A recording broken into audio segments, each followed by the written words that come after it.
You know the feeling. You work hard, you've climbed the ladder, you've earned that good salary, you've got the benefits, the stability, everything you're supposed to have.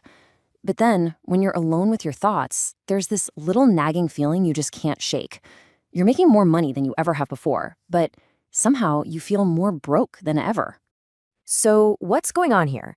If you're earning a really solid income, but you still feel like you're just scraping by, I'm here to tell you that feeling is not an accident. It's not a bug in the system, it's a feature.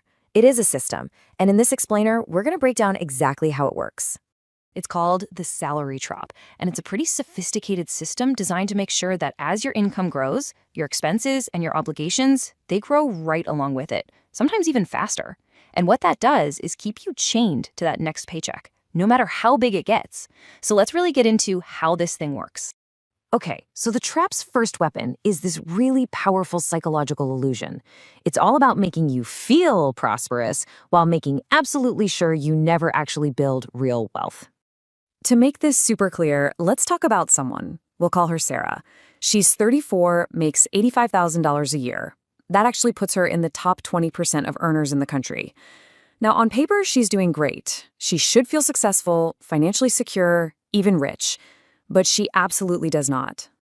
So Sarah gets paid every 2 weeks. After taxes, her take-home pay is $2,458. That feels like a solid chunk of money, right? A nice lump sum hitting her account. But, and this is the key, this is where the trap starts to work its magic.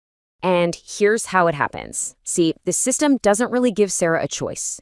Before she can even decide what to do with her money, it's already broken into a dozen pieces. Rent automatically deducts $1,200. Poof, half her check is just gone. Her car payment, insurance, gas, that siphons off another $550. Groceries and eating out claim another $400. Then you have the smaller cuts, $140 for utilities and another $120 for her phone, internet, and all those subscriptions.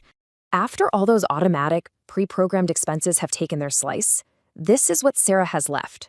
For the next 2 weeks, $48. From over $2,400 to less than $50, almost instantly. And this is the genius, right? The crazy part of the trap. Sarah doesn't feel poor. I mean, she has a nice apartment, a reliable car, she eats out. She has a lifestyle. The system gives you just enough comfort to stop you from asking the really important question. Hey, why am I not building any actual wealth? Because the money disappears in these little fragmented pieces. Your brain never feels the full hit. You're just treading water. So if fragmentation is the illusion, what's the actual mechanism that's keeping you stuck? Well, this is where it gets a little darker. Let's look at the trap itself, lifestyle inflation. Some people call this the golden handcuffs. And it works just like this. You get your first decent job, let's say at $60,000. Immediately, you think, I can afford a nicer apartment. So your rent goes from $800 to $1,200. Then you get a promotion, a big raise to $90,000. Amazing. So you move to an even nicer neighborhood and your rent jumps to $1,600. See what's happening? Each salary increase feels like a step towards freedom, but in reality, it's just tightening the cuffs, locking you into a more expensive lifestyle that requires that higher salary just to maintain. This brings us to a super crucial point. It is not about how much you make. I mean, a CEO earning $500,000 a year can be just as trapped as someone making $50,000 if their lifestyle costs $450,000 a year.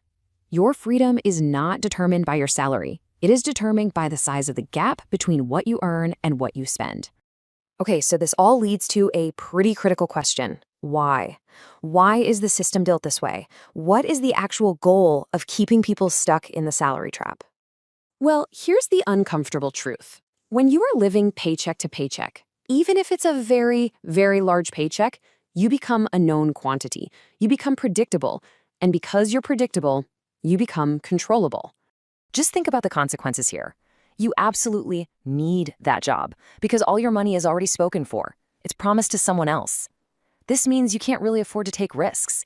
You can't just quit to start that business you've been dreaming about. You can't invest in yourself. In effect, you have become a guaranteed revenue stream for your landlord, for your bank, and for the car company. They all benefit from you being trapped. All right, so that's the diagnosis. And yeah, it sounds a little grim, but the most important thing to get is that this is not some law of physics. It's a system, and any system can be understood and it can be navigated. Once you see the trap, you can start to dismantle it. And you have to understand, this is urgent. If you feel trapped, you are definitely not alone. Over 60% of professionals admit they couldn't keep their current lifestyle for more than 1 month without their paycheck. That is not security. That is a very comfortable prison. Escaping starts with a massive mental shift. You have to stop confusing income with wealth. They are not the same thing. Income is what you earn. It's temporary, it comes and goes, and it just keeps you busy. Wealth, on the other hand, is what you own. It's grown over time, it's more permanent, and it is what will ultimately make you free. So here it is, your 3-step escape plan. First, you have to aggressively attack the gap. That means intentionally, on purpose, keeping your expenses lower than your income. I know it feels backward in our culture, but it's the only way. Second, you redirect that surplus, that gap you've created, into buying assets. Those are things that put money in your pocket, not more liabilities which take money out of your pocket. And finally, and this is the most important part, you use that gap to build optionality. Your very first goal should be to save 3 to 6 months of living expenses. I want you to ask yourself this question right now and be brutally honest with yourself. If you lost your job tomorrow, how long could you last? The moment you have 3 and then 6 months of expenses saved up, the entire psychological game changes. You're not trapped anymore. You can negotiate for a better salary. You can take a calculated risk. You have options. Because in the end, that's what this is all about. The salary trap tricks you into thinking the goal is just to earn more money, but it isn't. The real goal is to become independent from the need to earn that money week after week. The real goal is to become free.